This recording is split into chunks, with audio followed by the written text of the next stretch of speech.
إيش البيئة ده ودن كله ونولي أنا نقول سيدي البيئة ده سأكتان قاعدة مصومة فأساس البيئة أنا قاعدة نوعين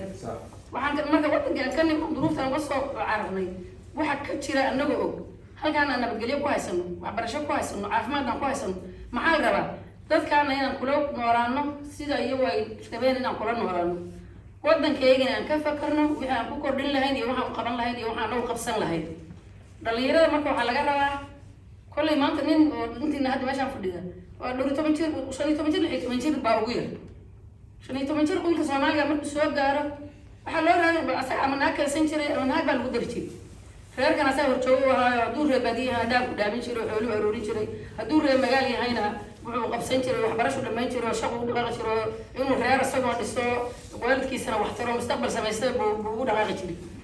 intii kalena la karaba maxaa noo sii dheer wadanka iyagoo dhibaataysan si aan intaa u baranno waxba wixii loogu talagalay inaan wax ka qaban karno dhibaatada halkaa ka jirta inaan wax ka qabanno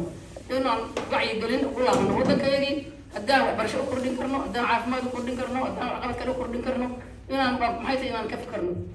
waxaa la rabaa marka waayihin adoo Soomaaliya oo dayacna ku sugayso adiga taadina ku sugayso wadankaasaa kula noolan lahayd inay ku sugayso meesha inaan iska qaadno dhalinyaro inay meesha iska qaadno Soomaan ma ku raxsantiin intaas waxaan rabaa niman kale in inta la iska dhigo oo dhexda nolol lagu xigto waalidiintii halkaan idin keenay oo maanta ogtihiin sida iyaga ruuxa loola dagaalamayo oo ilmihi lagula dagaalamayo oo maskaxdaadii diimayeen mid walba lagala dagaalamayo inaad maxay tahay sheeg aad waxaas oo dhan ka fikirtaan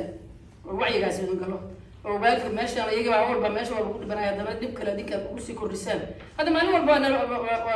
waxaan la yiraahdaa dib baa meesha ka jira dhalinyarada ashay dhalinyarada xagga yeeshay dhalinyarada saam haysatay waxaas dhalacaadi waxaas dhibaato ma naayman meesha waxaan u nimid magaalada doon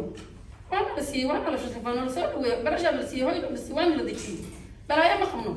كي جيران بلا الرئيس مركز كي محيت ايش حنوصلنا وسكر وحنوصل بسكر لو داويني كي واحد برشا اللي فكري انا مركز قبس بحال انت عايزنا حقيقه انا محن ودي وسداس وناكسن لو سدو انا وناغاس انا هروود waxa idin kula dardaarmaya dalka aad joogtaan inaad wax ka qabsataan kiinina adinkoo wax adinkuna qasan karaa iyaga Soomaaliya wuxuu qaban karaa aad gadaal ugu laabataan ما بصور عن زمان وما تنتهي